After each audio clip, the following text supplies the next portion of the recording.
Hi everybody, it's Jenny from the Missouri Star Quilt Company, and I am so excited to show you this quilt because this is a really fun one. Let's take a look at it. Isn't this great? I love the squares with the half square triangles, and wait till you see how we did it. So to make this quilt, what you're going to need are 4 packs of 5-inch squares. And we have used this beautiful line by Jo Morton. It's called New Hope, and it's for Moda. You're also going to need 4 packs of solid squares. So your solid colors right here. And you're going to need your inner border is 3/4 of a yard with this little 2.5-inch border. And the outer border is 1 3/4 yards to make that. For the backing, you're going to need 3 yards, and we used the 108 wide of this fabric. And just gorgeous, absolutely gorgeous. All right, so let me show you how to do this. This is a disappearing 9-patch block. I know you don't believe me, but it really is. So let me show you how to do it. So what we're going to do is we're going to take 9 squares and put them together, and we're going to alternate them, every other one with white. So we're going to make 3 rows of 3, and the first row is going to be color, solid, color. Your second row is going to be solid, color, solid, like this. Just like that. And your last row is going to be color, color with a solid in the middle, just like the top row.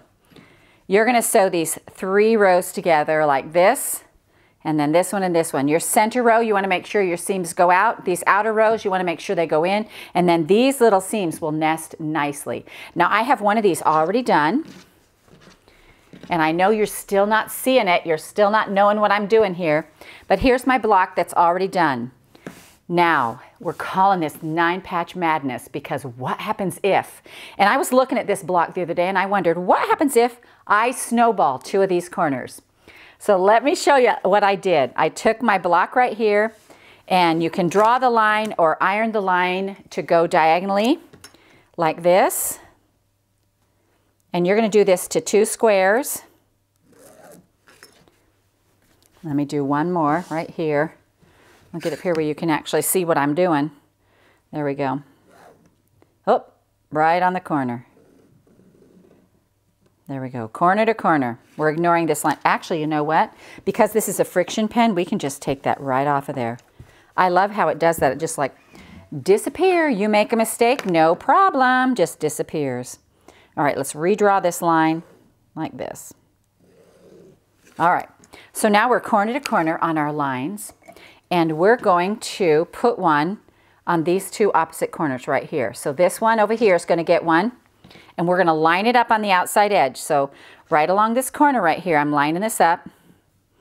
And because I'm going to take this over to the sewing machine, I'm going to put a little pin in there.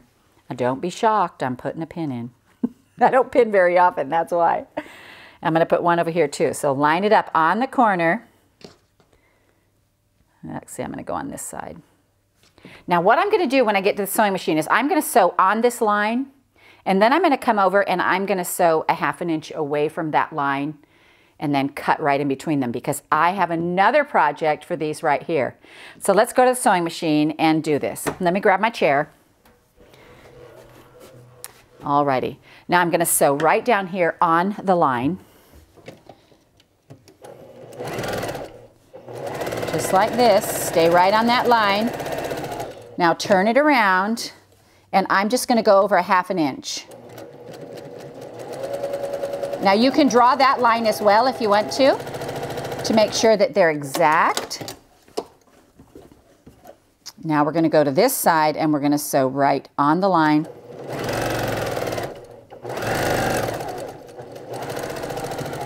And then we're going to come back around here 1/2 inch. Oh, I just broke my thread, just a sec. Alrighty, here we go.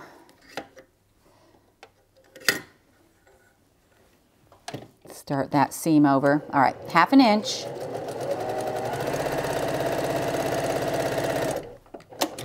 All right, now we're going to bring this over here. I'm going to take out my pins, because one of the worst things you can do for a rotary cutter is cut right over a pin.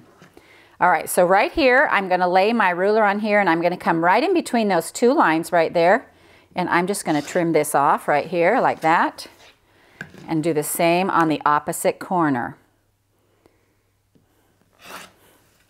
Alrighty, now we're going to press this open, just like this.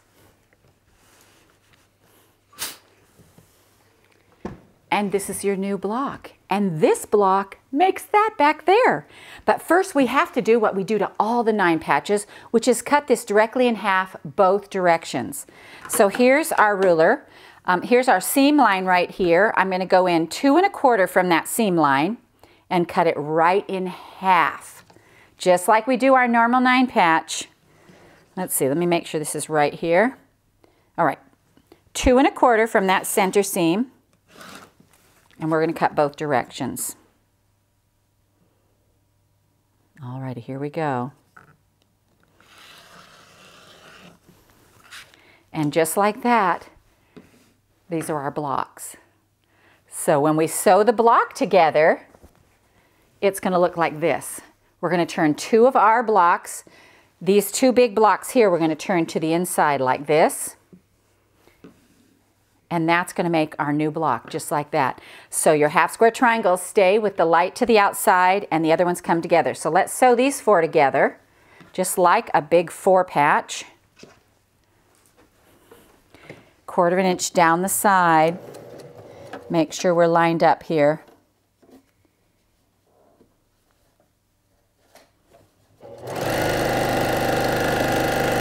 And then this one.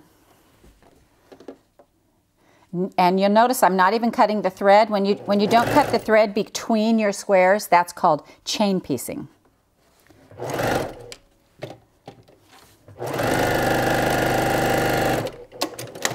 Now we're going to put these right back together and hopefully I laid them in there right and they're going to, yep, there they are. You want to match your center seam. That's the seam you're looking for. The matching point you're looking for, I mean.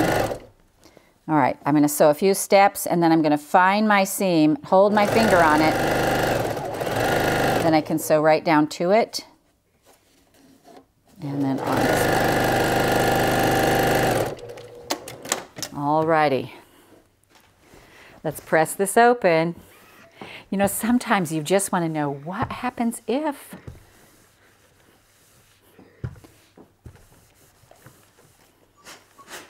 Nice flat block. Now, right here, you'll notice, right here, I have a little bit sticking out over here. I'm going to want to square that up so my seams go together nice and flat. And so I'm just going to lay this on this edge right here and make sure that when you square, you want to square up 2 sides, and I've got that across the bottom. So I'm going to come across here and just cut that little ridge off right there. And then I've got to make sure this side is square as well. And it looks pretty good. I don't want to come in far at all from that one. So I just got a little wing here. There we go. All right, the other one looks great. Now let me show you how we put these together. First, let's look at how this fits into the quilt. And here it is right here. Let me make sure I'm in the right place. So here it is right here. So see how these 4 come together. When you put the 4 blocks together, they come together right here.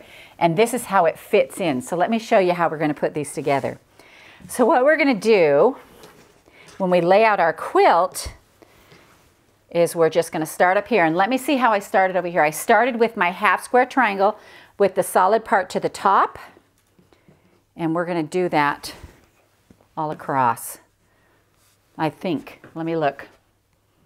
Yes, so we're matching our little blocks right here. So then this block is going to get turned. So we keep our triangles together and our little squares together and our triangles together and our little squares together. Let me put a different one in here so you can see what happens here.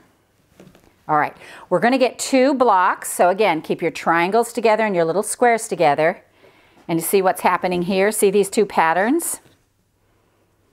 So the 2 patterns, this 2 secondary patterns that form is this big square and a square that forms here, and then you've got a 4 patch that's forming over here.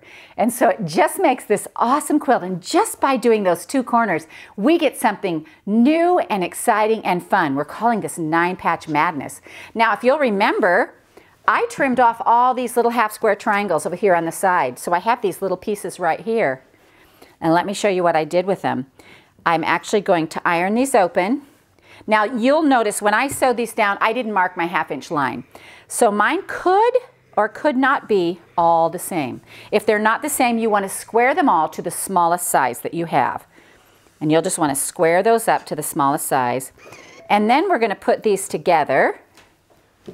And let me show you what I got over here.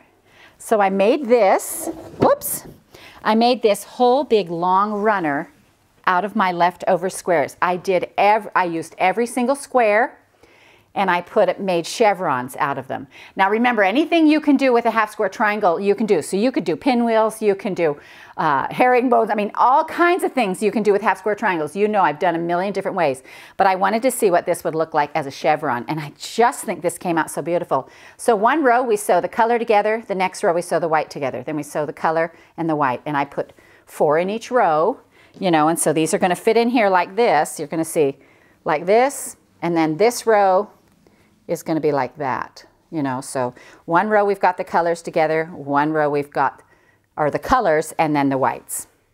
So that's how that goes together like that, and it just makes a great secondary bonus project. Isn't that fun? So now you have a quilt and a runner. And we hope you enjoyed this tutorial on the 9-Patch Madness from the Missouri Star Quilt Company.